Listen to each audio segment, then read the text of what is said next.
Good morning! Morning! Good morning! Oh, and in case I don't see you, good afternoon, good evening, and good night. C'est bizarre.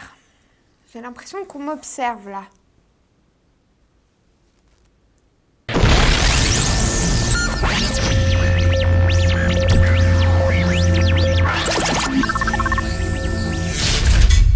Ryanair a été condamné pour publicité mensongère. En effet, la compagnie aérienne devra débourser 54 100 € d'amende pour une affaire qui remonte à une publicité d'avril 2007 dans laquelle la compagnie promettait sur son site internet des vols à partir de 10 € l'aller, taxe incluse, sur plusieurs destinations étrangères.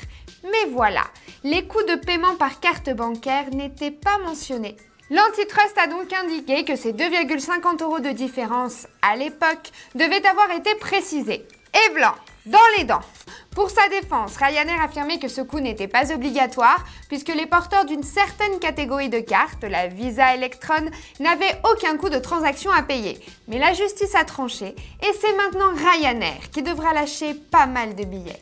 Alors sincèrement, je sais pas trop quoi penser de tout ça, parce que c'est vrai quoi. D'un côté, 2,50 €, c'est rien, ok. Mais de l'autre côté, la justice a raison, c'est de la pub mensongère. Je sais pas, et vous en pensez quoi?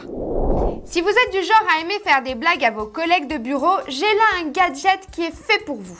La clé USB déguisée en câble sectionné. Et c'est pas tout, car certaines d'entre elles sont carrément piégées et basculent le clavier toutes les 30 secondes en majuscule, en mode d'insertion ou activent carrément le pavé numérique. Idéal pour faire péter les plombs à votre voisin de table. Tiens, ça me donne des idées ça. Ça y est, on peut aller dans l'espace. En effet, le milliardaire britannique Richard Branson et l'ingénieur américain Burt Rutan ont dévoilé lundi en Californie la version finale de leur vaisseau porteur censé lancer un engin touristique dans l'espace sous la bannière Virgin Galactic.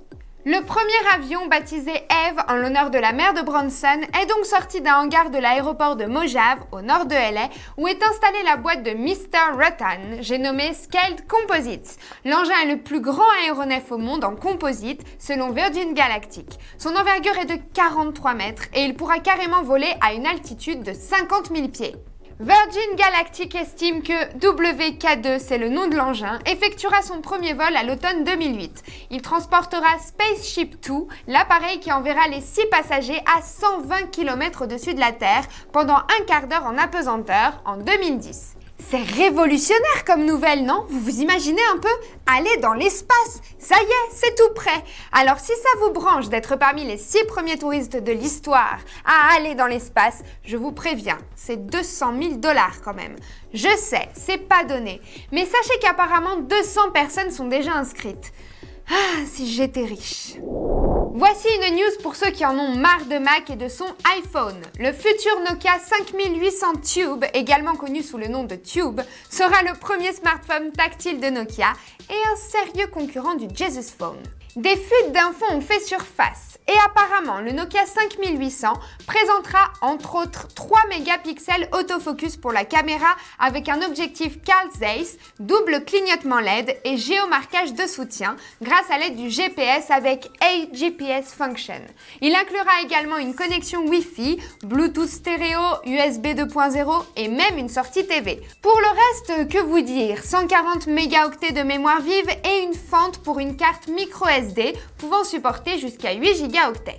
Alors je sais pas, pour l'instant d'après ce que j'ai vu, l'interface est bof bof. Et puis qu'est-ce que vous voulez que je vous dise? Moi, je suis une fanat du iPhone, désolée. Est-ce que vous vous êtes déjà demandé ce que pouvait provoquer un coup de poing bien rendu sur un visage? Non, je parle pas des bleus ou des yeux au beurre noir, mais de la déformation que suppose le coup en question au moment où il est donné. Vous me suivez? Bon allez, regardez.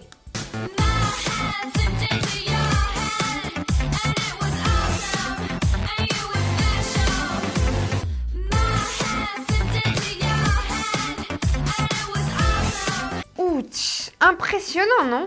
Eh bien, ce sont les gars de Collège Humor qui sont à l'origine de ce slow motion que j'ai trouvé plutôt bluffant. Et d'ailleurs, au fait, je vais vous demander juste un petit service en passant, ok? Parce que j'ai surpris mon patron en train de regarder cette vidéo et j'ai peur que ça lui donne des idées.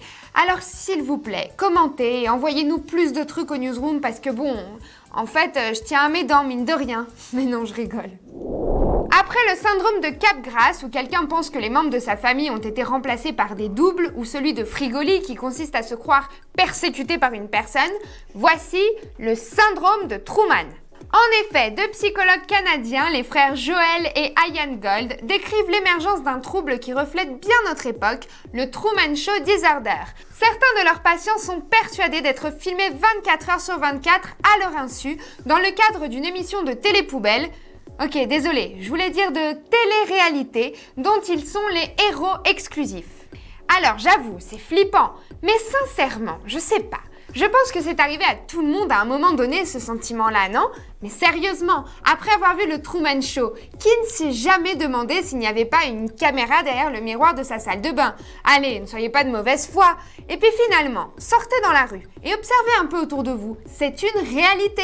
On est filmé en permanence par des caméras de sécurité.